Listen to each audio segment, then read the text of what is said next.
C'est peut-être le dernier épisode du podcast. C'est faux. Générique. J'aime bien.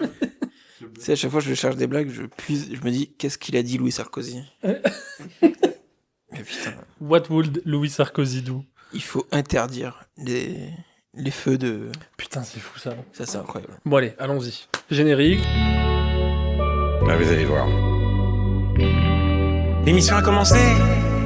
Bonjour, bonsoir, salam alaikum à tous.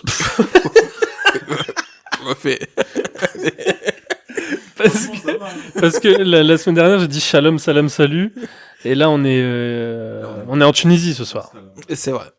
Ce soir c'est salam à tous. Et du coup, on embrasse encore une fois Shedli. C'est vrai, deux fois, deux tunisienneries d'affilée. Aujourd'hui nous allons parler de Mektoub My Love Kanto Doué d'Abdelatif Kechiche. Je suis Florian Hepp, votre co-host de Drapeau Rouge. Je suis avec Guillaume André Petit, le Gap. Salut à tous. Comment ça va? Bah, ça va très bien. À merveille? À merveille, on va parler de l'un des plus grands cinéastes de ce siècle. Donc, Tu le dis, tu n'as je pas le peur de le dire. Et à cinéaste exceptionnel, invité exceptionnel, nous recevons Jérémy et Lara ce soir. Et je suis ravi. C'est la deuxième fois que je viens et c'est la deuxième fois que c'est un grand cinéaste. Donc, Ouais, je suis ravi. Ravi d'être avec vous. tu viens que pour les grandes occasions. Et pour le soleil. Oui, tout à fait. Le soleil contre. Encore une fois, la semaine dernière aussi, on était dans un... C'était un film ensoleillé, non? Pourquoi j'ai un bug de ce qu'on a fait la semaine dernière? J'ai un bug. Ah non, pas du tout, c'était Bugonia, Bugonia, ouais, rien à c'est voir. pas très Rien à ensoleillé voir, comme non. histoire. Je suis juste fou. Pardon. Excusez-moi, je perds mes Pourquoi moyens. on a parlé de Tunisien, du coup? Peut-être parce qu'on a dit qu'on allait parler de Mektoub. Parce que Emma Stone est tunisienne, il me semble. Non, je sais plus. Bon, bref. Peu importe. Peu importe. Aujourd'hui, c'est le grand retour d'Abdelatif Kechiche au cinéma avec son Mektoub My Love Kanto Doué. Exactement. 8 ans après Mektoub My Love Kanto Uno, sorti au printemps 2017. J'ai un souvenir très vif de ma séance de Mektoub My Love Kanto Uno, d'ailleurs. Ok. Oui, je m'en souviens très bien. Tu t'en souviens? Ouais, je me rendais au cinéma dans l'anonymat le plus total. Enfin, en tout cas, j'avais prévenu personne. Et j'ai croisé un ami dans le bus qui, lui, devait aller faire une course dans le centre-ville. Et il m'a dit, mais tu fais quoi? Je lui ai dit, je vais voir Mektoub My Love, là, un film de 3 heures, je sais pas de quoi ça... Enfin... Et il m'a dit, oh je viens avec toi. Oh. Et on était allé voir Mektoub My Love Kanto Uno, et c'était super. Bah oui. Voilà, c'était une petite anecdote que je vous livre. Et 8 ans plus tard, Kanto Doué. Abdelatif Kechiche revient après le projet avorté Mektoub My Love Intermezzo qui était censé, en tout cas qui avait été présenté à Cannes en 2019. Oui, c'est qu'en 2019 où il avait été présenté, conspué et ensuite enterré à tout jamais. Mektoub My Love Intermezzo, l'infameux que peu de gens ont vu. Non, Ce ne sont pas les bonnes personnes qui l'ont vu. bien sûr que non. Je le dis sans crainte. Honte à ceux qui l'ont vu. Et honte à ceux que vous en avez dit. Honte à vous. À cause de vous, on peut pas le voir. Ouais, voilà, à cause de votre morale. Bon, les censeurs, là. Pardon.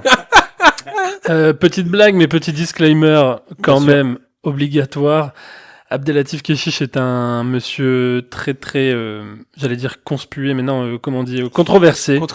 Controversé, évidemment. Il y a ses méthodes de travail souvent pointées du doigt. Il a tendance à beaucoup pousser les acteurs et les actrices à bout sur les tournages. En tout cas, de ce qu'on entend. Nous, en fait, on n'en sait rien, en vrai.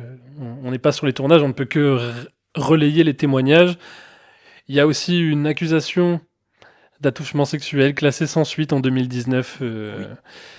Voilà, qu'il est bon de rappeler, au cas où, si... voilà. Aujourd'hui, on va parler de cinéma. Voilà, Mais- l'œuvre existe, on est là pour en parler. On va voir qu'il y a beaucoup de choses, notamment dans son cinéma, qui... Enfin, ça nous permet en tout cas de mettre un peu de lumière sur pas mal de choses qui sont dites un peu à tort sur son œuvre, encore une fois, hein, pas sur l'homme. Non. Ça, encore une fois, on n'en sait rien, on ne le connaît pas. Tout ce que je sais, c'est qu'il est niçois comme moi, et de ce fait, je te suivrai. Non, je rigole, c'est pas vrai. Waouh. Je plaisante, bien sûr. Mais donc voilà, on est là pour parler de cinéma. Exact. On n'est pas là pour parler de l'homme. Si vous pensez que c'est une fuite et que nous sommes dans le déni, vous êtes libre de couper ce podcast et d'aller écouter autre chose. On se revoit peut-être la semaine prochaine. Ah bah non, pas la semaine prochaine du coup, puisque la semaine prochaine, puisque suite à cet épisode, nous allons enregistrer une émission où l'on va classer les films de Keshish. Donc on va revenir sur toute sa filmographie, qui est une des filmographies les plus importantes du cinéma français, il faut le dire. Hein. Parce qu'il a quand même été beaucoup récompensé dans sa vie. C'est un cinéaste qui a été très en vue d'une partie de la critique pendant une longue période, quasiment tous ses films, en vrai, jusqu'au pinacle qui a été La vie d'Adèle et sa Palme d'Or. C'est ensuite que ça a commencé à se compliquer, bien que ces films aient toujours posé question, parce que, bon, on en parlera dans l'épisode des prochains jours, qui sortira pas la semaine prochaine, qui sortira plus tôt d'ailleurs. Oui, alors il sortira dans quelques jours. Voilà, donc il sortira dans quelques jours à l'écoute de ce podcast. Voilà. Mais pour l'heure, resserrons-nous sur l'actualité. Mektub My Love Canto Doué, comme je l'ai dit, 8 ans après la partie 1, le Canto Uno. Abdelatif Kechiche revient avec tous ses acteurs et toutes ses actrices.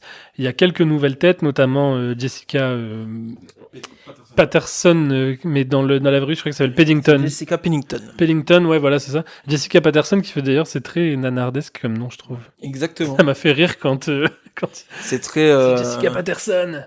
Non mais c'est vrai, oui, c'est... Si tu devais utiliser un nom d'actrice comme ça, inventer... américain, ouais. Jessica Patterson, oui, bien sûr. Et donc, Mektub My Love Canto Doué reprend à la seconde où Mektub My Love Canto Uno se termine. Ça aussi, il faut le dire, c'est important. C'est vraiment Mektub My Love Canto Uno se termine avec Amine sur la plage et Charlotte, le personnage de Charlotte, qui l'invite à venir chez elle. Mektub My Love Canto Doué commence quand ils sont chez Charlotte. Mais donc, c'est le retour. On a beaucoup de choses à faire aujourd'hui, donc je trêve de bavardage. Ouais. Le Gap, tu attendais ce film avec impatience, il me semble. Alors déjà, moi je considère... Bon, on en parlera dans l'épisode qui va sortir dans quelques jours, mais je considère Canto Uno comme un chef-d'œuvre. Oui. Un des meilleurs films du XXIe siècle. Je l'entends. Dans le top 10 et pas 10e. Et donc, on pensait honnêtement qu'il n'y allait jamais avoir de suite. Ouais. On savait qu'il y avait des centaines d'heures de rush dans les disques durs de Keshish.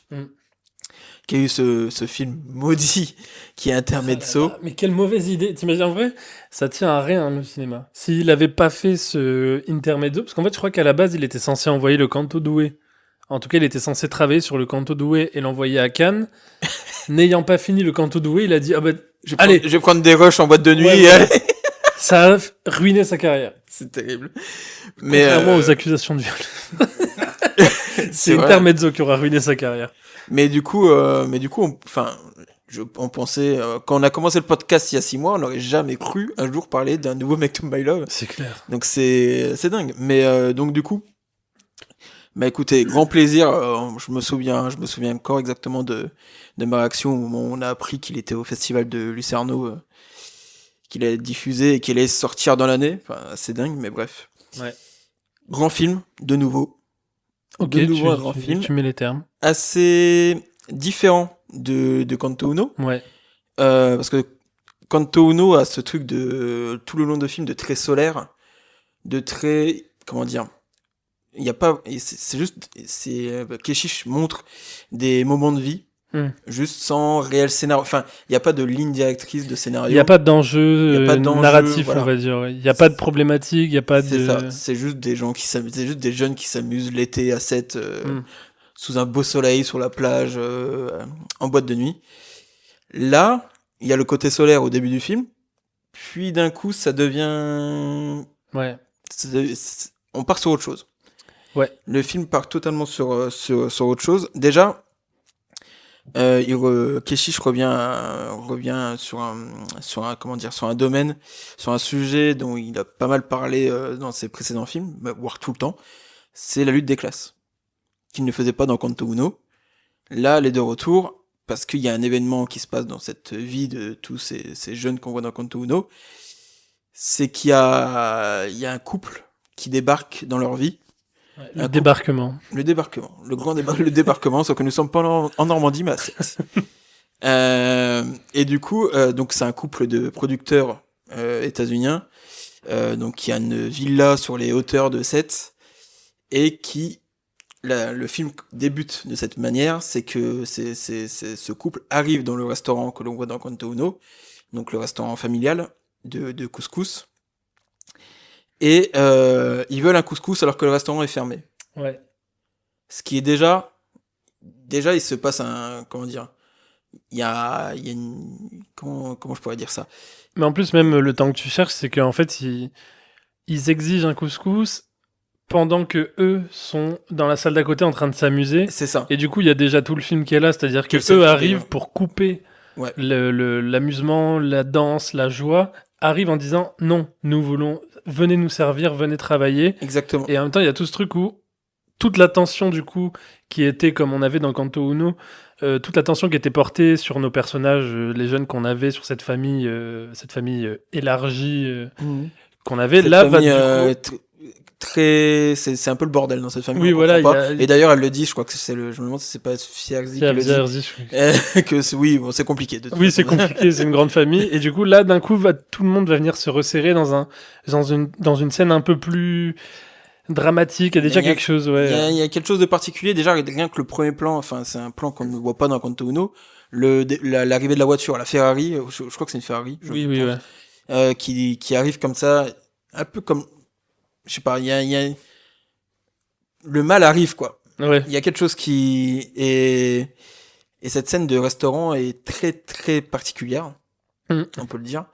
Où, voilà, la famille est complètement bouleversée par cette arrivée.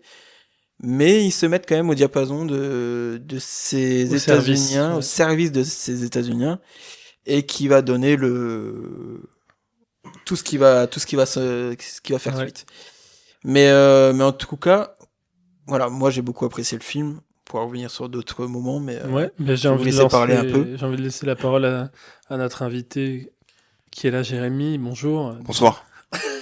Alors, je suis totalement d'accord avec vous sur la vision du film, mais j'aimerais revenir sur l'émotion que c'est de voir un plan qui suit un autre 8 ans après au cinéma, parce que comme vous, j'ai été marqué en 2017 par ce film de manière très très puissante, et je crois que c'est la première fois, en tout cas, que je vois une suite qui en est une, mais qui devait être beaucoup plus rapide que ça.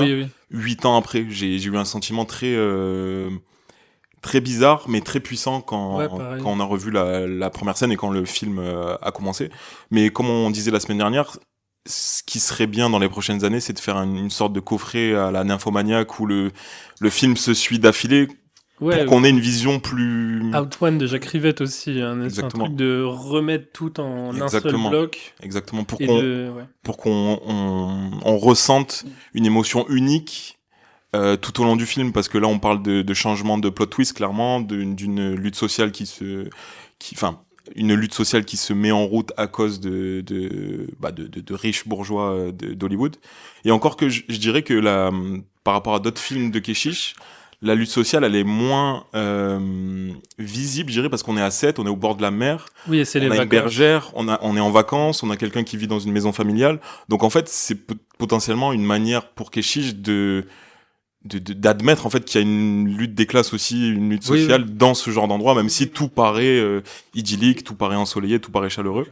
Donc c'était très intéressant de voir ce twist scénaristique qu'on attendait pas trop. Il y a quand même un rapport au-delà de classe, il y a quand même un rapport de race entre guillemets aussi, où en fait là la famille de Amine du coup, donc la mère qui a le restaurant, c'est quand même des gens qui ont de l'argent, c'est quand même pas des prolétaires, c'est quand même une petite bourgeoisie, mais quand les Américains bourgeois blancs arrivent, c'est fini. Vous êtes en dessous d'eux et pourtant il y a un truc ça se fait assez naturellement. Ils veulent quand même faire croire que ils vont être amis. Genre ils les invitent à la villa, ils leur apportent à manger, ils mangent ensemble, ils boivent ensemble. Oui, alors qu'en fait ils sont quand même dans un rapport de service, c'est-à-dire qu'ils leur amènent à manger. Et c'est pas ils sont invités à venir manger.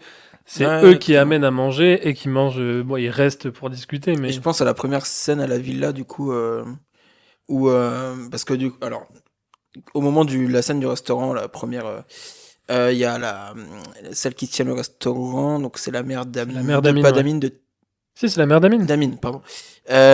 Qui dit mon fils il écrit des scénarios et du coup il propose. Qui est d'ailleurs, je crois, peut-être mon personnage préféré de Make to My Love. Amine. La mère d'Amine. Je trouve ce personnage incroyable. L'actrice, qui d'ailleurs s'appelle Keshish, vous les regardez, mais je sais pas qui est-elle pour. Ok. Si elle est de la même famille, si c'est sa sœur, sa cousine, ça, je sais pas quoi. Mais je la trouve incroyable. Et d'ailleurs, vous regardez sa filmographie, c'est Make to My Love Kanto Uno, Make to My Love Kanto Due. C'est tout. Mais c'est comme, du coup, c'est comme cette actrice qui joue la productrice, pas la productrice, l'actrice qui est avec en couple avec le producteur, les états-unienne. C'est son seul film. Ok, ouais, c'est. Kanto Due, son seul film. C'est souvent ça dans les films de Keshish. Il y a beaucoup d'acteurs et d'actrices qui, c'est leur seul incartade cinématographique, c'est avec lui. Ce qui mélange, on en parlera dans l'épisode clairement. Sur lui, mais il mélange souvent acteurs amateurs et professionnels. Et du coup, cette scène de la première fois où ils vont à la villa, et du coup, il y a Amine qui rencontre le couple des États-Unis après que le producteur ait lu le scénario de Amine. Et fait étonnant, le producteur est intéressé par le scénario d'Amine. Moi, je sais pas vous, mais j'avais l'impression en voyant cette scène que le producteur se foutait un peu de sa gueule, en disant oui, mais en vrai, il y croit pas à ce truc. Mais finalement, quand tu vois le truc, peut-être que il y a un truc étonnant là-dessus.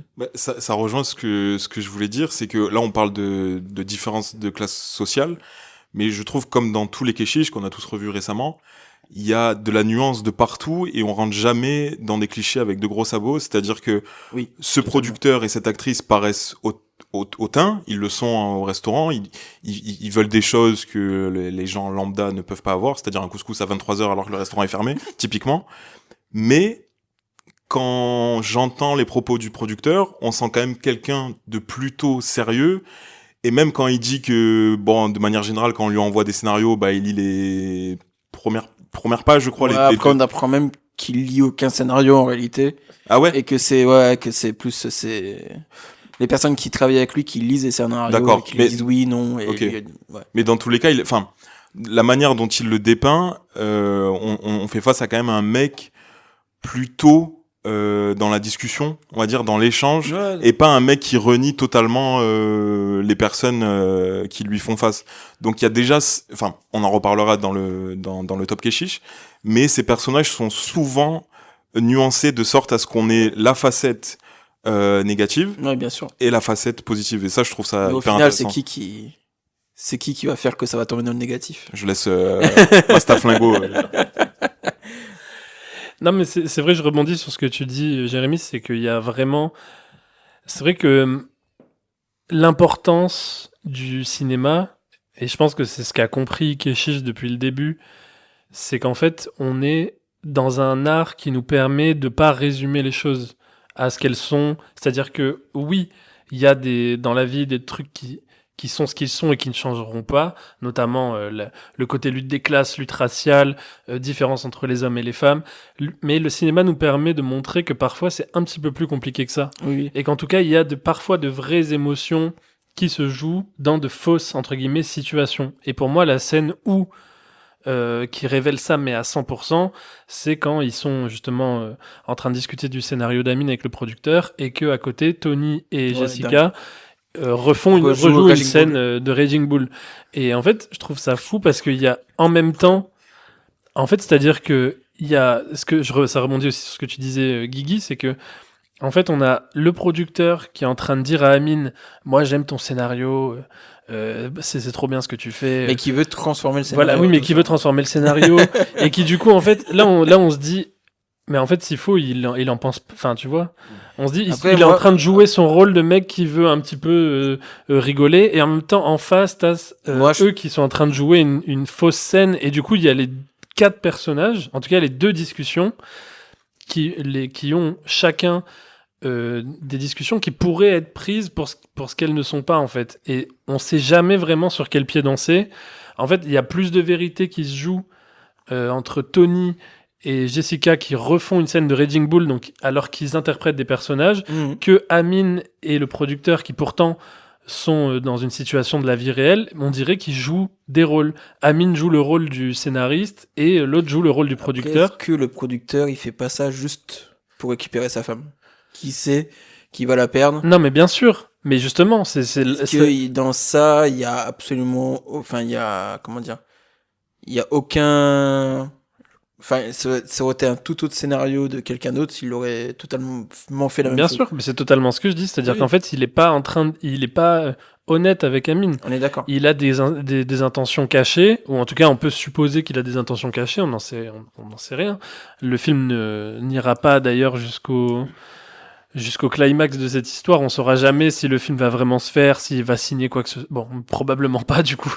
Mais c'est pour ça que j'aime beaucoup cette scène où en fait on est face à... Keshish nous met face à deux situations qui se répondent alors qu'on dirait que c'est deux trucs différents. Et ça se passe en même temps. Et dans chaque scène, on entend un petit peu de ce qui se passe à côté. Bon, ça c'est tout son cinéma. Voilà. Enfin, bref, c'est vivant. Voilà, c'est vivant. Complètement d'accord. Et ça rejoint la quête d'identité que retranscrit Keshish dans beaucoup de ses films, surtout ses personnages masculins dans lesquels je pense il se voit, c'est que là on a une proposition directe d'un producteur d'Hollywood, ce qui pourrait totalement chambouler la vie d'Amine. Mais en fait, comme à chacun de ces personnages, qu'il soit vieux, âge moyen ou jeune comme Amine, on est sur quelqu'un qui a une personnalité assez forte pour savoir ce qui peut être bon pour lui, mal pour lui. À chaque fois, tout le monde est enjoué pour Amine de ce scénario. C'est le seul qui reste totalement la tête sur les épaules à se dire bon, ben c'est un produit. Il dit même à un moment, les producteurs, on les connaît. Oui. Donc même à 20 ans, 21 ans, il me semble, son personnage, il sait que tout ne peut pas arriver comme ça. Il y a une méfiance et ça se retranscrit dans beaucoup de ses personnages, dans beaucoup de ses films. Sa quête d'identité n'est pas liée à justement à un changement de personnalité. Ces personnages ont une personnalité assez forte pour pouvoir, même dans des conditions difficiles ou d'un scénariste qui cherche à se faire produire, d'avoir toujours la tête sur les épaules et d'avoir un ancrage total. Et c'est pour ça, je pense qu'au moment où le producteur lui dit « Ah, mais on va changer le titre », alors que lui, on comprend qu'Amine a écrit un scénario un peu film d'auteur avec un titre un petit peu alambiqué et que le producteur lui dit « Ah, ça va s'appeler Robot Love ». Robot Love, on change le titre en Robot Love. En Europe, ça peut fonctionner, mais pas Hollywood. En fait, la façon dont Amine dit « Ouais, ok, ça me va », on comprend qu'en fait... Moi, j'ai l'intuition que le personnage d'Amine, à ce moment-là, dit « Mais jamais de la vie, je fais produire mon truc par ce mec. » Il y a une scène un peu plus tard dans le film où, de toute façon, non, c'est pas lui qui le dit. Ou c'est peut-être Ophélie, le personnage d'Ophélie qui le dit pour lui. Il y a quelque chose du genre, oh, Amine, ouais, il a dit oui, mais ou c'est peut-être sa mère, je sais plus. Oui, c'est sa mère qui dit ouais, mais bon, le changement de nom, tout ça, bon. Oui. Parce que c'est un gars, comme tu disais, Jérémy, qui a la tête sur les épaules, qui a une personnalité forte, qui, contrairement aux autres, n'est pas expansif, ne va pas aller danser, mais en fait, qui sait où il veut aller, et bizarrement, qui sait le mieux, j'ai l'impression qu'il est lui-même. On voit très bien, même la scène, enfin, du coup, la scène de la soirée où ça finit mal, avec le... On spoil tout, on le dit, hein, mais toujours, mais avec l'arme à feu. La personne qui réagit le mieux, on va dire, enfin, qui est le plus, qui va se concentrer, je sais pas comment dire, mais c'est lui. Parce que Tony, tu vois qu'il est complètement déboussolé. Enfin, Tony, après, il est ivre mort pour sa défense. Oui, c'est ça, mais c'est plus du tout le personnage que l'on voit dans Kanto Uno ou dans la première moitié du film. Quelqu'un qui se la pète, machin et tout, qui est sûr de lui, machin. Et là, d'un coup, c'est un autre personnage que l'on voit jusqu'à la fin du film, c'est un autre personnage. C'est clair. Et Amine, lui, reste plutôt toujours lui-même. Enfin, ça bouge pas. Ouais. Et bien sûr, il a la tête sur les épaules. C'est clair. Et c'est un personnage que j'adore. Et je trouve que, bon, comme tu disais tout à l'heure, bon, il faut le dire, là, évidemment, Amine, c'est un petit peu Keshish lui-même qui se met en scène dans la façon dont il a. En plus, il y a un parallèle qui est fait avec le personnage qui regarde et Abdelatif qui regarde ces acteurs comme Amine regarde les personnages. Et c'est vrai qu'au moment où... Je remets juste un truc. À l'époque de Kanto Uno, Keshish annonce que lui, son but, c'est de faire une espèce de comédie humaine en 10 épisodes qui s'étalerait sur 20 ans. Et...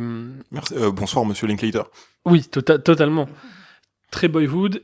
Et en fait, moi, à ce moment-là, comme tout le monde, j'y crois, je suis trop chaud, j'attends que ça et tout. Bon, Intermezzo sort, c'est le bordel. Là, ils annoncent Kanto Doué un petit peu à l'arrache, le film sort. Et j'ai quand même, parce qu'il y a une fin ouverte dans le film, au moment où on sort de la salle et les jours qui ont suivi, j'ai un espoir que ce soit pas fini. Je me dis, mais en fait, il fait une fin ouverte parce qu'il y aura un 3, machin. Et en fait, plus j'ai repensé au film, plus je me rends compte à quel point il a mis de l'application à boucler Kanto Doué avec Kanto Uno. C'est-à-dire que Kanto Uno commence par Amine qui regarde son cousin Tony en train de coucher avec du coup le personnage d'Ophélie. Et Kanto Doué se termine, pas vraiment à ce moment-là, mais Kanto Doué se termine par, encore une fois, Amine qui voit encore une fois son cousin. Enfin, on peut dire que leur vie... On va en reparler de la fin, mais leur vie...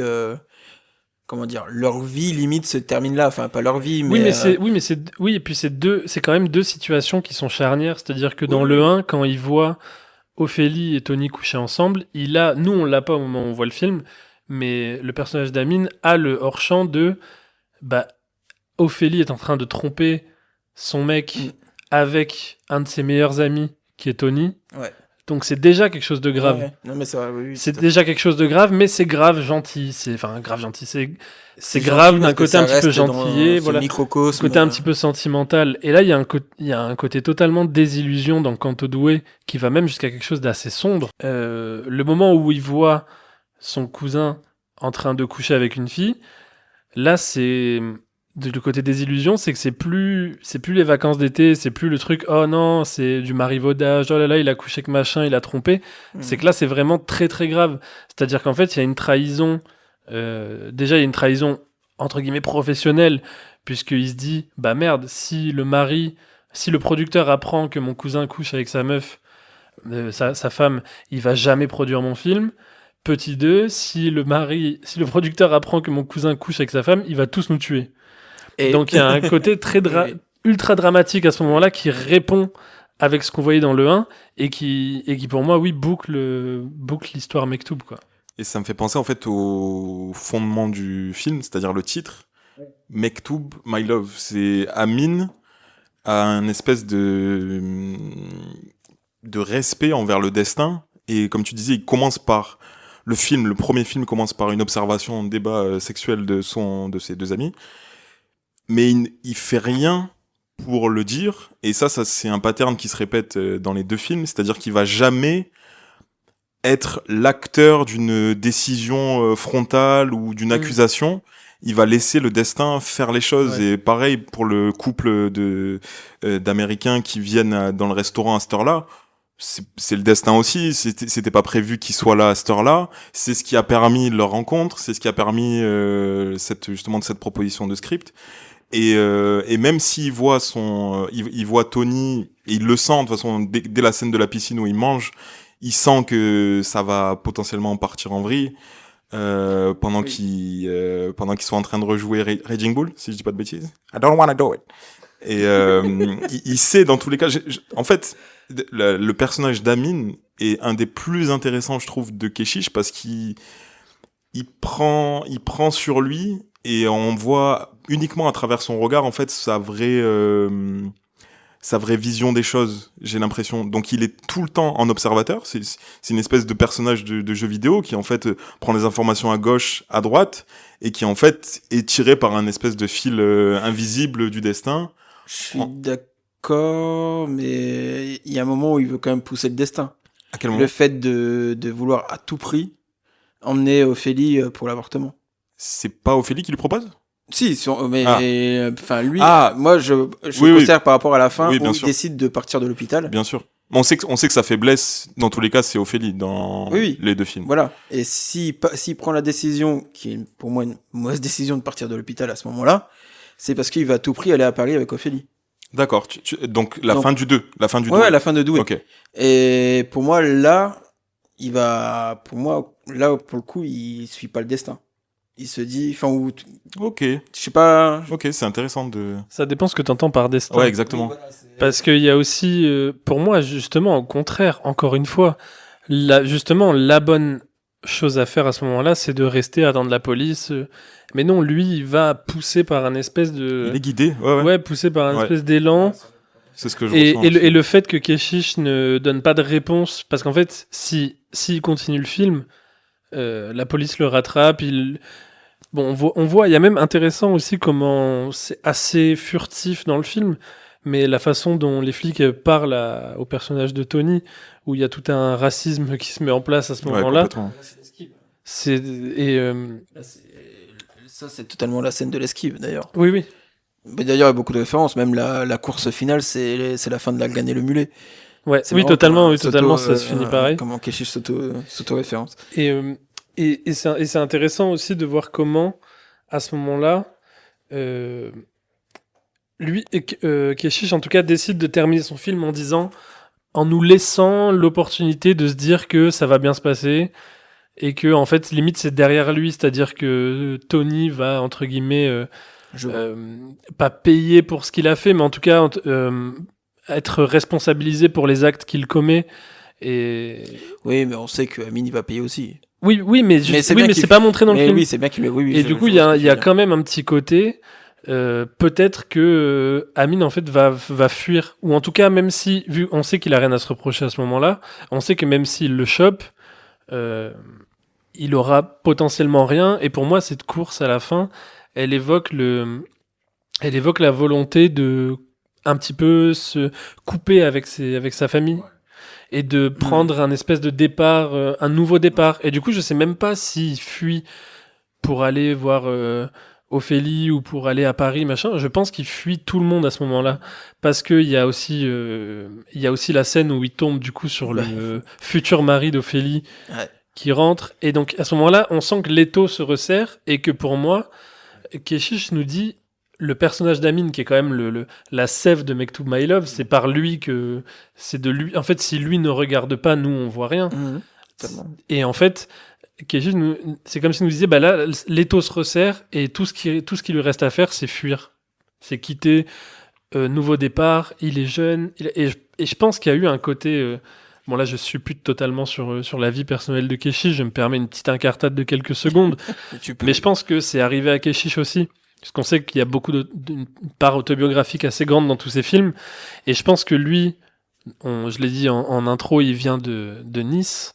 Et il a quitté cette ville à un moment donné pour aller forcément à Paris, pour faire des films et tout. Donc je pense qu'il y a un côté aussi où, à un moment donné, il a dû fuir, entre guillemets, cette espèce de cirque familial pour aller réaliser son rêve de cinéma, quoi. Et du coup, je pense que c'est ce qui arrive à Amine. Si c'est le dernier film de Keshish, puisque bon, apparemment, il y a une histoire d'AVC aussi, il serait très faible, très affaibli physiquement au niveau de la santé. Voilà, il n'a pas tourné, il a pas tourné depuis du coup le tournage de Doué, donc Doué Intermezzo, c'est en 2017 ou 2018 qu'il tourne. Ouais. Donc oui, ça commence. Donc ce serait même peut-être beau de finir comme ça sur moi, je suis totalement sur une espèce de boucle de donc Amine entre parenthèses lui-même qui court vers son futur, quoi. Et nous laisse, toujours. Et c'est très bien qu'il nous laisse pousser à l'imagination et moi je me dis qu'il va le prendre ce train avec Ophélie. Moi je pense qu'il s'en va tout seul. Ah putain. Je pense que c'est l'amour impossible, quoi. C'est si ça devait en fait il y aurait pas la scène où il revoit le futur marié. Elle est là. Je suis d'accord. Ouais. Elle est là. Elle est là pour une bonne raison et. Ouais, mais il fait un truc, il fait en sorte qu'ils prennent le train et qu'ils se croisent pas. J'y crois. Okay. Je veux y croire. Écoute, je veux y croire parce que j'y crois à cette histoire Ophélie Amine. Mais oui. On va juste basculer. Enfin, basculer, non. Basculer. En tout cas, non, je voulais qu'on parle aussi un petit peu des changements entre le Uno et le Doué, qui sont quand même le même film, mais qui se passent temporellement dans le même moment. Pourtant, les deux films sont très différents. On parlait tout à l'heure de la désillusion qui prend un peu le pas sur l'innocence et sur la joie de vivre, les corps, la danse, etc. Je pense qu'il y a beaucoup aussi malheureusement d'extérieur qui est rentré dans le film, dans Mektoub My Love, qui ont influencé la forme. Tout à fait, on en parlait en intro. Voilà, Keshish, c'est un personnage controversé. Le premier Mektoub My Love avait essuyé beaucoup de critiques négatives, notamment il avait été un peu le porte-étendard du male gaze, j'ai l'impression. il avait été un peu le porte-étendard du male gaze où les gens s'étaient un peu acharnés sur ce film en disant regardez comment il filme le corps des femmes, c'est une honte, c'est de l'objectification, c'est totalement c'est le regard masculin, et du coup il y a eu donc Intermezzo a été le pinacle de ça quelques années plus tard. Et c'est pour ça, on peut se dire que c'est pour ça aussi que Canto Doué a mis autant de temps à sortir. Et j'ai l'impression que le premier truc que je me dis en finissant le visionnage de Make to My Love Canto Doué, c'est j'ai l'impression qu'il a été polissé au montage. J'ai pas qu'une impression instinctive, c'est une impression aussi qui est visuelle. Factuellement, on voit moins de corps dans le film, qui plus est de corps féminins. Qui plus est de corps dénudés. C'est-à-dire qu'on a très peu de peau dans le film comparé à Kanto Uno. Il y a même des scènes où j'ai l'impression, notamment une scène de plage, à un moment donné, qui était une des scènes récurrentes de Kanto Uno, où on voyait souvent les personnages sur la plage, en maillot de bain, en train de se mettre de la crème, etc.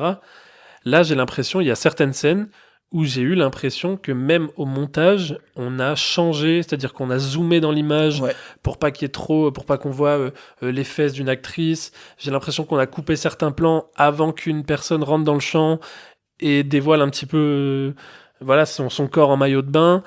J'ai eu l'impression. Il y a la scène de sexe, hein, du coup aussi. La scène de sexe également qui est bizarrement coupée, qui fait très fausse. Ouais. Elle fait très fausse, ça fait très scène de sexe de cinéma. Là où justement, les films de Kechiche, bon, qu'on pense qu'on veut des scènes de sexe qu'ils réalisent, mais elles ont quelque chose d'unique. Kechiche, c'est un cinéaste de longues séquences. C'est des longues séquences qui filment très proche des corps, hein, très proche des corps, dans toutes les possibilités, hein, que ce soit des personnes en train de manger, en train de faire quelque chose, en train de se parler, ou des scènes de sexe. Et même tout le long du film, il n'y a pas tellement ce truc de séquences longues. Il y en a quelques-unes. Hein. Par exemple, les scènes à la villa où ils mangent ensemble, des choses comme ça. Mais il y a... Oui, ces scènes-là, c'est la scène de la plage et la scène de sexe, ont l'air très coupées, très recadrées. Il y a quelque chose de particulier. Bon, après, j'aime beaucoup la scène de la plage. Juste, je fais un aparté. Parce qu'elle fait, comment dire, c'est à peu près la même séquence que la séquence dans Uno, où il y a, donc dans Uno, il y a le personnage de Charlotte et Céline qui arrivent, et Ophélie qui dit, vous êtes allés pas loin de Paris, vous connaissez Amine, qui travaille dans une brasserie Porte d'Orléans, et elle dit exactement la même chose pour Marie, du coup, un nouveau personnage qui arrive de Paris, dans Doué, qu'on verra que sur cette scène-là, et qu'on verra peut-être un jour dans Intermezzo. Et qu'est-ce que je voulais dire ? Oui, j'aime beaucoup cette scène de plage parce que j'aime beaucoup le parti pris de la discussion Tony-Ophélie qui discute de l'avortement. C'est une discussion quand même... Bon, ils ont déjà eu une discussion avant, mais qui est une discussion quand même très sérieuse et qui discute de ça comme ça sur la plage à côté de tout le monde. Je sais pas. Ophélie qui laisse la possibilité à tout le monde en fait d'exister parce qu'elle elle laisse la possibilité que l'enfant naisse et qu'il puisse être éduqué. Donc elle aussi, elle a quand même... Tu disais qu'Amine, c'était le liant. Ophélie, c'est un peu le liant aussi avec tout le monde dans tous les destins possibles. J'ai l'impression qu'Ophélie est quand même centrale dans ça. Mais je voulais rebondir sur ce que tu disais, enfin sur ce que vous disiez. Et je crois qu'en fait, moi, ce changement, il me plaît dans le sens où si on avait une version, on va dire, de 5 ou 6 heures du film, je pense qu'on aurait moins ce sentiment, évidemment, parce que c'est cuté. Mais en même temps, s'il était allé dans... Parce que pour moi, Make to My Love, Kanto Uno, c'est... Et c'est dire, hein, mais c'est le film le plus sensuel de Kechiche, dans le corps, dans la jeunesse, etc.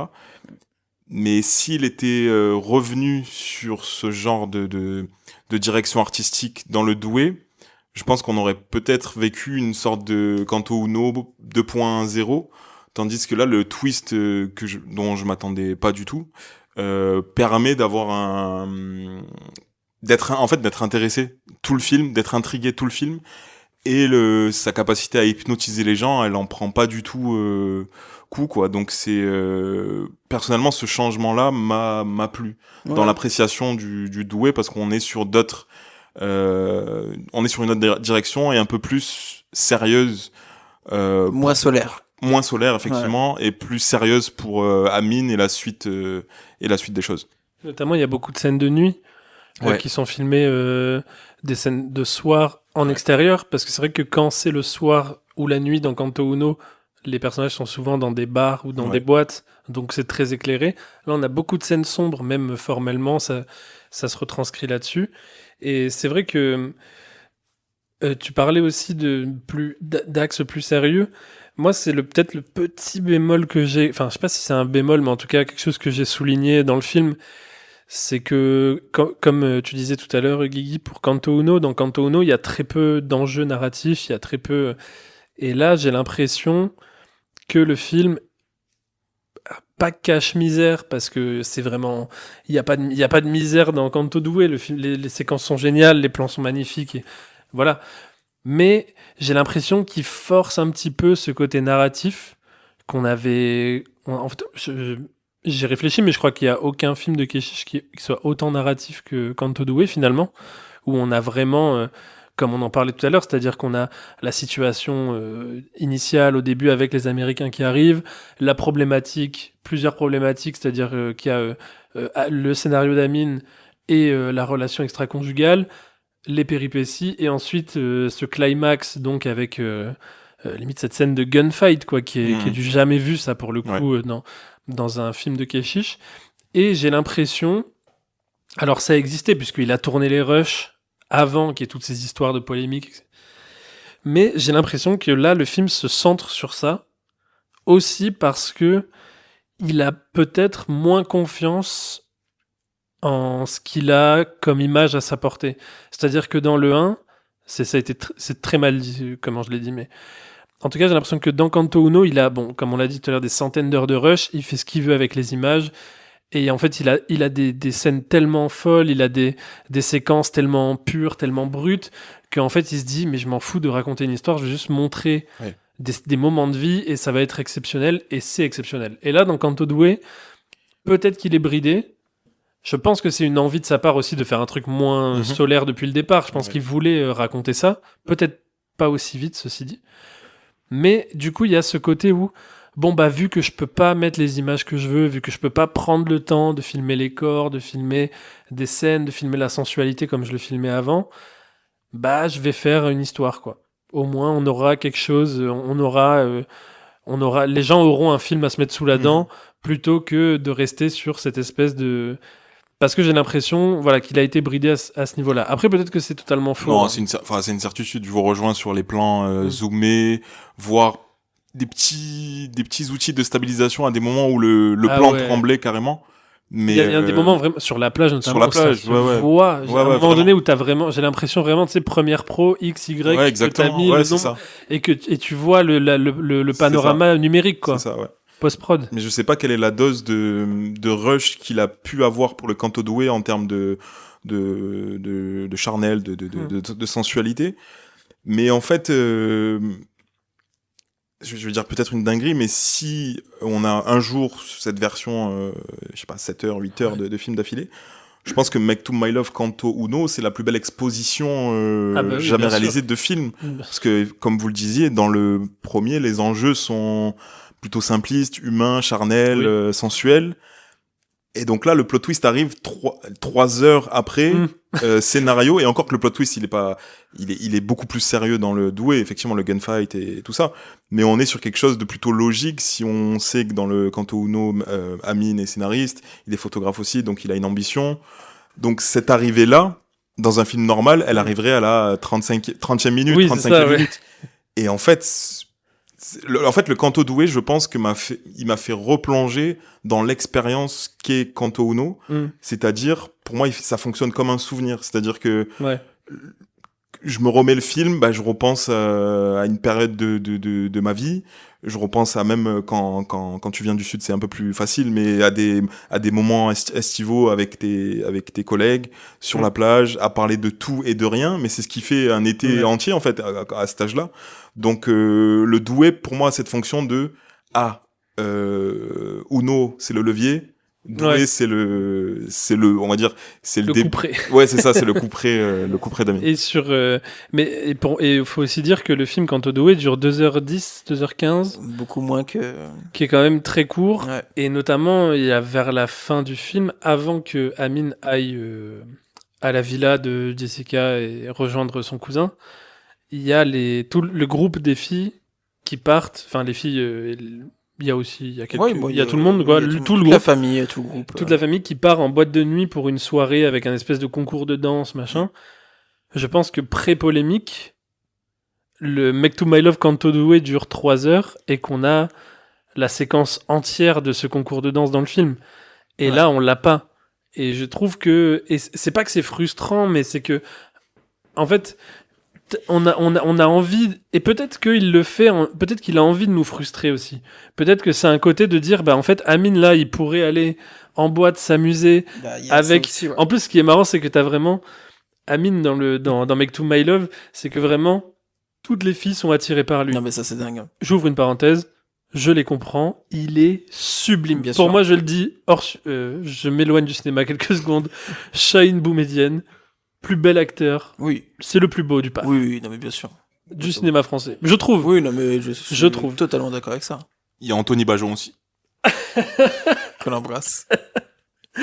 Non, mais et en fait, donc du coup, c'est comme il a deux chemins à côté de lui, quoi. C'est-à-dire qu'il a le chemin où il peut aller profiter de sa jeunesse, aller s'amuser en boîte avec toutes les filles qui le kiffent. Il pourra aller s'amuser, mais il est obligé d'aller avec son cousin où il sait que ça va être dark, il sait que ça va être horrible.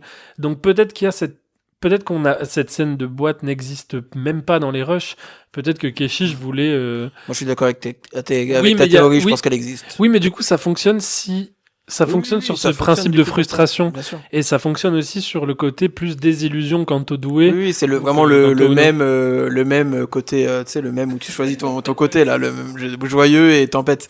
Oui, non, mais c'est totalement ça. Et lui, bon, il a choisi la tempête, malheureusement, bon, il pouvait pas. Je sais pas s'il savait. Parce que c'est marrant, parce que du coup, à ce moment-là, il appelle Tony en disant, mais quand je suis là, t'es prêt, quoi. Donc, vraiment, je pense qu'il sait que il y a quelque chose qui se passe de pas bien dans cette histoire et que lui, il veut juste arriver, récupérer Tony et se casser. Bon.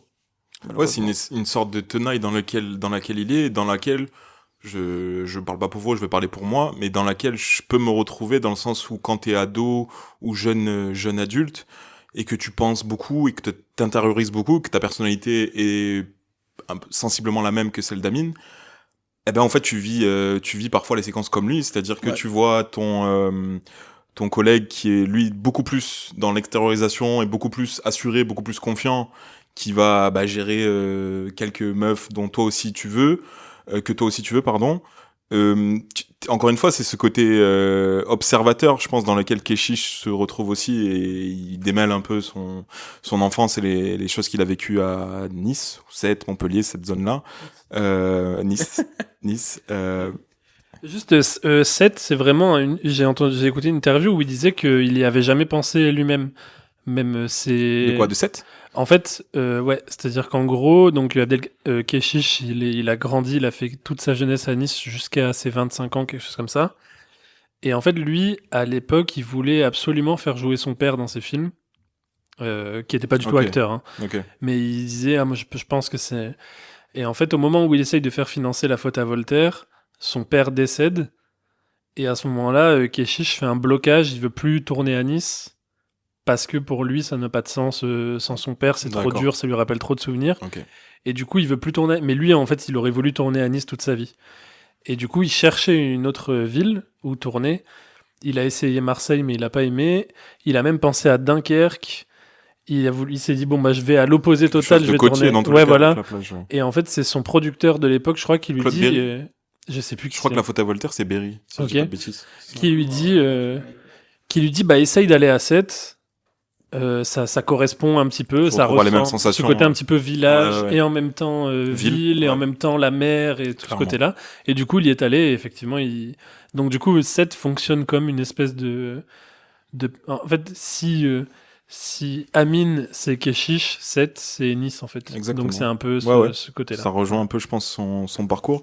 Et je finirai juste sur le fait qu'encore une fois, il nuance ses personnages principaux de sorte à ce qu'on rentre jamais, là on s'est tous revu les films, jamais de la vie j'ai ressenti quelconque cliché ou quelconque gros sabot sur un de ses personnages principaux, peut-être secondaire ou quoi, quand il est trop, je sais pas, quand Tony peut parfois être trop excessif, et encore que des personnalités comme ça, on en croise beaucoup dans la vie. Mais tu disais, on peut être frustré par le fait qu'il n'y aille pas. Ça arrive, ça nous est arrivé, on était frustrés, on n'a pas passé une soirée qu'on aurait voulu, et ça renforce à mes yeux l'immersion, l'authenticité et les souvenirs que ça peut évoquer. Il y a tout ce côté cliché, immersion aussi. Le film se passe en 1994. Ouais. Il appuie pas sur le fait que ça se passe en 1994. Tu peux même oublier que ça se passe en 1994. Carrément. C'est au bout de 3 heures, tu dis, ah oui, c'est vrai que c'est en 94. C'est vrai qu'ils ont pas de téléphone, en fait. Carrément, ouais, carrément. Mais ça, et ça, c'est aussi là où un autre film aurait mis la blinde de voiture à l'époque, aurait tout fait pour montrer des vieux téléphones, etc. Bien sûr. Ou même un changement de personnalité dans le film d'Amine qui au bout d'un moment se dit bon je vais y aller, je vais me décoincer tout ça. Non, en fait Amine reste lui-même. Après je parle de ça surtout dans Kanto Uno parce que quand j'y pense, dans Kanto Doué il y a quelques petites remarques du genre la guerre en Irak, donc la première guerre effectivement. Donc il y a quelques petits trucs comme ça, mais légers. Ça reste subtil pour rappeler que oui, ça se passe en 1994. Mais t'as raison, parce que c'est l'aspect intemporel, que ce soit dans la musique ou au cinéma, c'est clairement un des facteurs clés d'une réussite. Moi, c'est ce que j'avais remarqué sur Kanto Uno, où je me suis dit, au bout de 3 heures, mais c'est vrai que ça se passe en 1994, ils ont pas de téléphone portable sur eux. Ouais, non mais c'est con, mais il a quand même réussi à faire quelque chose avec ça qui est assez exceptionnel. C'est le moment où en fait il tombe en panne et qu'il va dans des cabines téléphoniques. Oui, c'est vrai. Où tu dis effectivement c'est une galère en fait. S'il avait un portable, ça aurait été réglé. Bah c'est ça, tu te dis à un moment donné, s'il avait un portable, il prévenait Ophélie, là c'est la merde, j'arrive plus tard quoi. Ah, c'est clair. Mais juste avant de finir, moi je voudrais quand même parler de la scène de l'hôpital parce qu'on en a pas parlé. C'est vrai. Que je trouve extraordinaire, assez unique. Même dans le cinéma de Keshish, j'ai beaucoup aimé. C'est presque, comment dire, c'est presque burlesque à un moment donné. Ouais, oui, totalement. Avec, en fait, ils sont du coup à l'hôpital suite à ce qui s'est passé avec l'arme à feu où le producteur s'est tiré dessus. Apparemment dans les couilles. Parce qu'il y a une scène incroyable entre infirmières qui il s'est mis une balle dans les couilles. Est-ce que tu penses qu'il peut encore bander? C'est incroyable. Et c'est assez burlesque dans le sens où d'un coup, alors ce qu'on n'a pas eu depuis le début, parce que depuis le début de l'histoire de Kanto Uno, ça reste il y a très peu d'acteurs, tout reste très familial. Oui, c'est resserré. Ouais. C'est très resserré. Et là, d'un coup, là, il y a tout le monde. D'un coup, il y a le personnel hospitalier qui ont l'air vraiment de personnes qui travaillent dans un hôpital. Je sais pas si on sait pas si c'est le cas, mais d'un coup il y a les patients de cet hôpital qui sont là et qui font partie du truc, dont un très drôle, mais bref. Et avec la chemise hawaïenne, incroyable. Il est super. D'un coup il y a les journalistes qui arrivent, il y a la police qui arrive, et c'est plein de personnages comme ça qui rentrent d'un coup dans le truc. Et il se passe et je trouve ça formidable la manière dont Keshish met en scène ce moment. Et c'est clair. Et pour moi, tout est incroyable sur film. Et j'y vois aussi là un peu le côté. Alors encore une fois, peut-être que c'est l'extra cinéma qui me fait dire ça, mais j'y vois aussi le côté où un peu les gens arrivent. C'est-à-dire que t'as donc du coup tous ces gens-là, les infirmiers, les patients, les flics, les journalistes, arrivent au dernier moment sur les lieux, ils ne connaissent pas comme nous on connaît les personnages, et ils se permettent de dire mais en fait il s'est passé ça, lui il a fait ça parce que ça, qui est un peu les gens qui n'ont pas vu les films de Keshish, qui parlent des films de Keshish, c'est vrai. Qui n'ont pas vu tous ces films, qui n'ont pas passé, et qui disent mais en fait il est misogyne, il est machin, il filme ça, en fait non, faut regarder. Et c'est un peu tout le monde qui donne son avis à la sauvette, qui dit n'importe quoi. N'importe quoi devant les journalistes, à la police, l'autre qui arrive. C'est sa femme. Ouais, en fait, elle est arrivé, puis ils étaient avec 2 mecs. Comment ça, 2 mecs? Ils étaient avec 2 mecs. Et même sur le côté, tout à l'heure, je disais qu'on voyait un peu le rapport raciste des policiers. Comme tous les films de Keshish c'est jamais aussi simple. Il y a aussi un des flics qui est arabe. Et qui du coup quand il demande comment ils étaient les deux mecs et que le mec dit ils étaient maghrébins et du coup il se met à parler en arabe avec le flic. Incroyable ce moment aussi, ouais. Et du coup il y a tout un truc où c'est jamais aussi simple et tout le temps, c'est-à-dire que il essaye mais c'est tout comme le temps dans l'esquive, la scène avec les flics, il y a un policier noir. Oui, totalement. Oui. Oui. Et c'est ce qui montre, et c'est ce qui m'avait... Bon, on y reviendra dans le prochain épisode, mais c'est vrai qu'il y a une espèce de... encore une fois, je vais réutiliser le mot désillusion peut-être, mais de cette espèce de vivre ensemble auquel Keshish a cru très longtemps, je pense. Parce que ça se voit en tout cas au début de son cinéma, où... tu sais, il y a une scène qui est dans Canto Doué, où au moment donné où Amine et Ophélie parlent de monter sur Paris, où Ophélie qui n'est jamais allée à Paris demande à Amine comment c'est, et Amine lui dit c'est super, des fois tu sors du métro et t'as l'impression de te retrouver en Afrique, avec les marchés ouverts, machin. Mais il en parle avec le sourire, comme quelque chose de bien. Aujourd'hui, la même réplique, en 2025, elle fait paniquer tout le monde. Oui, c'est vrai. C'est-à-dire que les gens disent « Oh non, tu vas à Paris, on dirait que t'es en Afrique !» Alors qu'en fait, c'est justement, c'est une capitale, c'est une métropole, c'est quelque part où il y a plein de populations différentes qui se rencontrent. Et Paris, c'est encore ça aujourd'hui, c'est juste diabolisé par les gens stupides qui n'y habitent pas, qui ne savent pas comment ça se passe. Et je pense que Keshish, pourquoi aussi il fait ce film en 94, c'est que je pense que ça correspond à peu près au moment où Keshish a la trentaine, quarantaine, là où il commence à arriver à Paris justement, avec plein d'espoir en tête, plein d'idées, de se dire Paris c'est super, c'est là où toutes les populations se rencontrent, c'est la faute à Voltaire, quoi. C'est le personnage de Sami Bouajila qui arrive et qui se dit moi j'adore Paris parce que je croise des peuples partout, j'ai toujours l'impression d'être en vacances. Et je pense que Keshish revient à ce moment-là aussi pour dire c'est le début de la fin. C'est-à-dire qu'à ce moment-là, j'y croyais encore, mais sans voir. J'étais aveugle sur une partie des choses qui se passaient.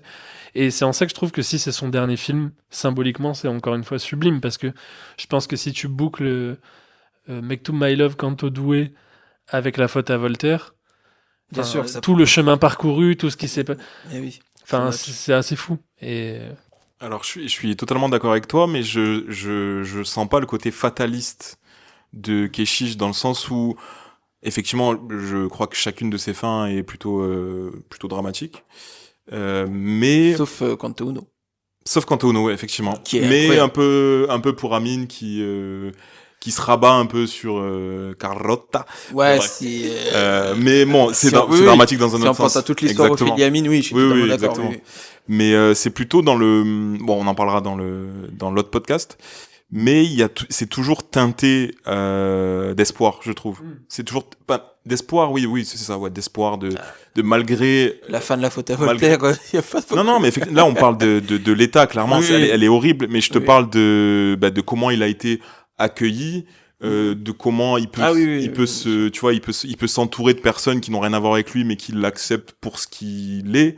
Même si effectivement c'est le racisme et l'identité sociale, c'est des thèmes récurrents et importants pour Keshish, mais je sens pas la signature fataliste de la France, c'est-à-dire la France elle n'y arrivera pas, elle ne bougera pas, les immigrés seront toujours traités de cette façon.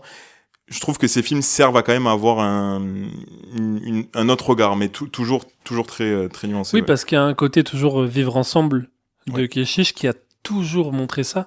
Mais de toute façon, en vérité, c'est ce qui se passe dans toutes les familles. C'est-à-dire que on a un pays, un État, on va dire, qui est raciste. Je pense que ça, Keshish le montre. Mais dans tous ces films, il s'attarde à montrer que... Même dans Mektoub, les deux familles, la famille d'Ophélie qui est mais dans tous des familles qui ont une ferme de bergers, une famille blanche, mais oui, qui est très amie avec la famille du coup tunisienne. Mais oui, dans tous ces films, c'est peut-être pas La vie d'Adèle encore, enfin peut-être il y a pas le côté racial dans La vie d'Adèle, mais enfin bref, et c'est tout ce côté où en fait il montre que la fraternité humaine est possible. Parce que les humains ne sont pas à l'état.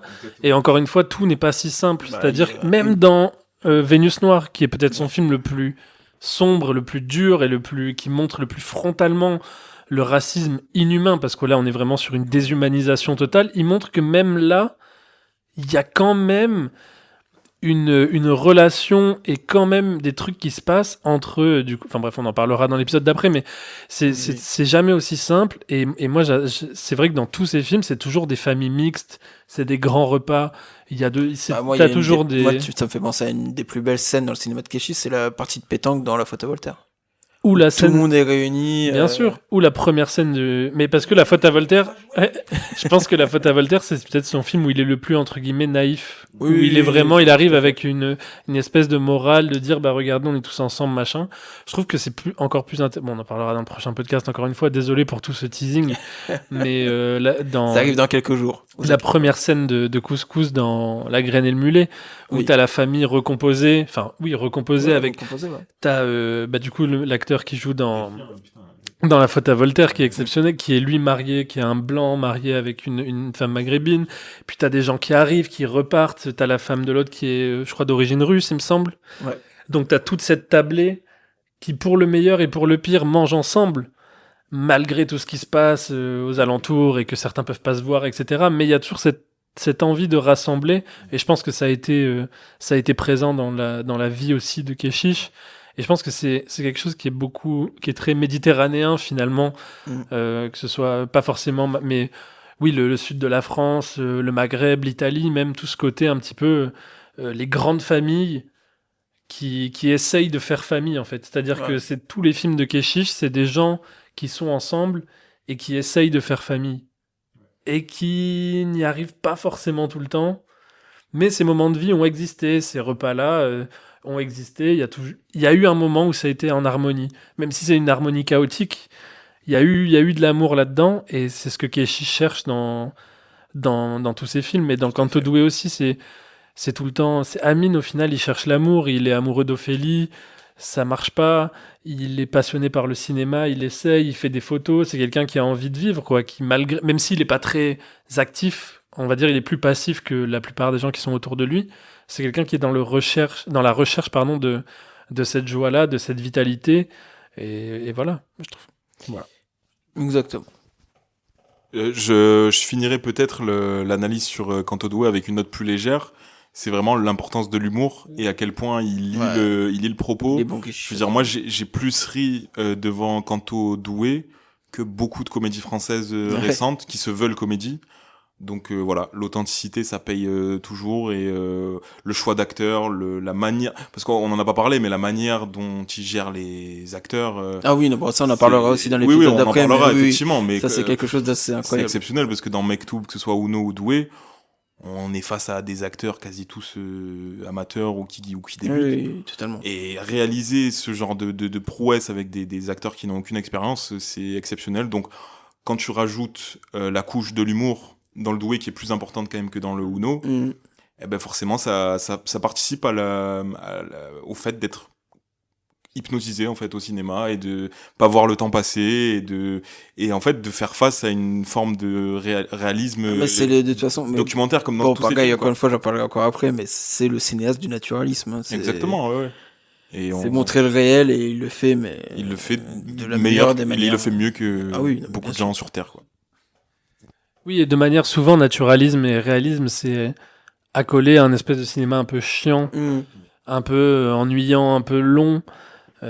Keshish fait des plans longs, fait des séquences longues, mais c'est tellement plein de vie. En fait, tu t'ennuies pas parce qu'il se passe, comme tu disais, Jérémy, c'est-à-dire que ces films sont pleins d'humour, tu rigoles, parce que la personnalité des personnages fait que tu rigoles avec eux, ils sont drôles, et t'as envie de les suivre, quoi. Et du coup, il y a quelque chose, pour moi, unique en France, jusqu'à preuve du contraire, hein, n'hésitez pas à m'envoyer des recos, mais je pense en tout cas que c'est le seul à faire ça comme ça en France. Il y a un peu de Romer des fois. Oui, mais Romer c'est chiant. Et je l'adore. Hein. Non, mais je l'adore. Je vois ce que tu veux dire, mais genre Canto Uno, il y a un peu de Romer. Non, mais il y a du Romer, il y a du Piala, il y a même du Claude Sauté si on veut aller là-dedans. Bien sûr. Mais lui a réussi à le faire à une espèce de à la méditerranéenne, quoi. Ouais. Un espèce de on rit, on s'amuse, on crie, on pleure, on parle pas. Mais moi je suis d'accord que c'est un cinéaste unique. Peut-être pas unique, il y en a qui s'en rapprochent. Unique, c'est bien. Unique. Ouais, Sophie Le Tourneur par exemple. C'est pas pareil pour moi. C'est pas pareil, mais il y a des similitudes sur le. Oui, non, mais après, sans dire qu'il est meilleur ou qu'elle est meilleure ou quoi. C'est pas meilleur ou quoi, mais. Je pense qu'il y a des différences. Mais bon, en tout cas, nous, on en a assez dit sur Canto Due. Ouais, je pense qu'on a un peu balayé tout ce qu'on avait à dire là-dessus. Ouais, je pense qu'on a dit pas mal sur un grand film. Oui. Film de l'année. Et on se retrouve dans quelques jours pour revenir sur la filmographie de Keshish en entier. Et ouais. On va classer ces films. Oh là là, ça va être très très dur. Ça va être très dur, ça va être n'importe quoi.